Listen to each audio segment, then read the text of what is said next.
Cell phone bills can be pretty expensive these days. Yeah, $100 a month sometimes, but millions of people are getting free phones and free minutes thanks to a government program. But the federal government is now conceding that hundreds of thousands of people in that program do not really qualify for it. Fox 11 on special assignment uncovers how your money's being spent. Here's Robert Hornacek. Every time you pay your phone bill, you're helping people with low incomes get free cell phones. It's part of the Lifeline program.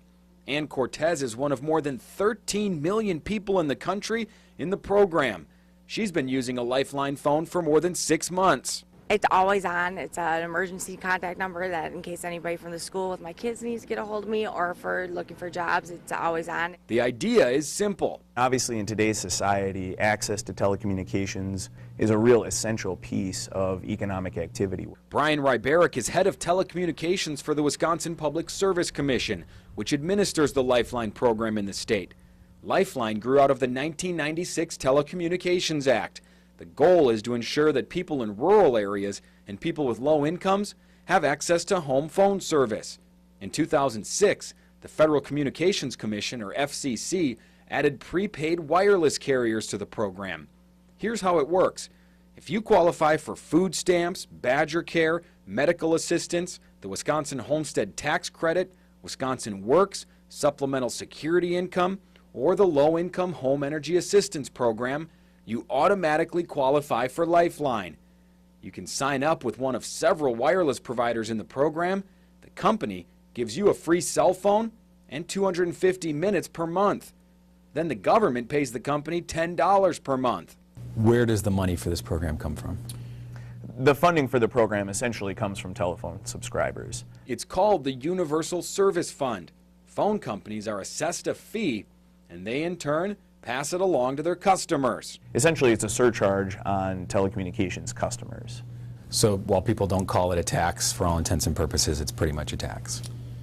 I'm going to... Fee, surcharge? It is a fee, it's a surcharge. I mean, if you have a phone bill, it's part of your cost. You have to pay that amount, yes. Richard Perrins from the Brown County Taxpayers Association says to him, it's a tax. You're paying in public assistance through your telephone.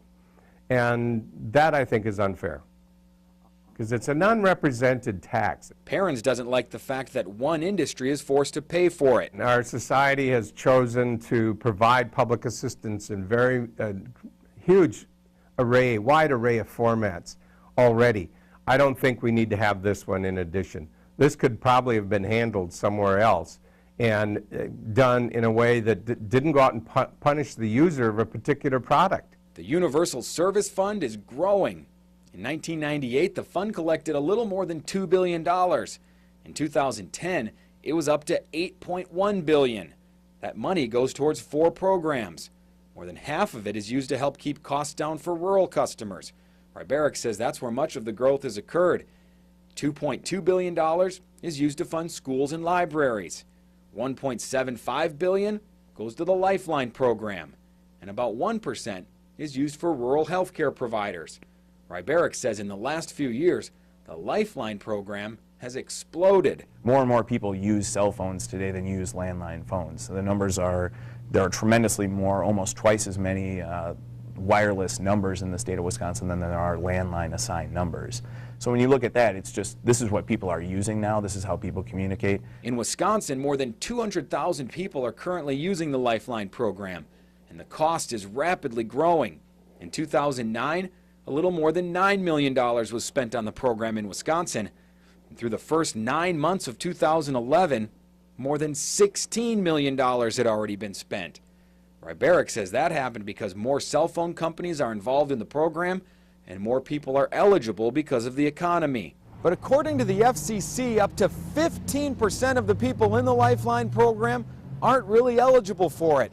That's more than 2 million people who either aren't part of another public assistance program or are receiving more than one Lifeline benefit. Like everything else, they just open these programs up and get people shoveling this out the door as fast as they can, and they don't do any kind of protocol testing or means testing or any of those kinds of things. I wouldn't doubt that these phones are being offered to people that can well afford them. What about in Wisconsin?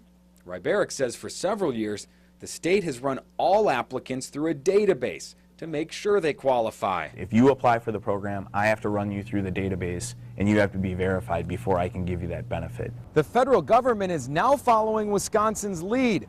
Earlier this year, the FCC announced it's going to crack down on fraud and abuse in the Lifeline program. In fact, they're creating a federal database to make sure people in the program actually qualify for it.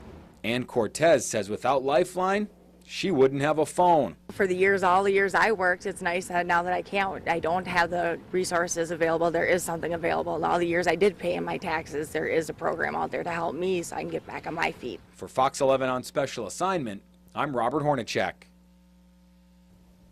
If you'd like to learn more information about the Lifeline program and see how people can qualify or what the limits are, you just go to fox11online.com and click on the assignment tab.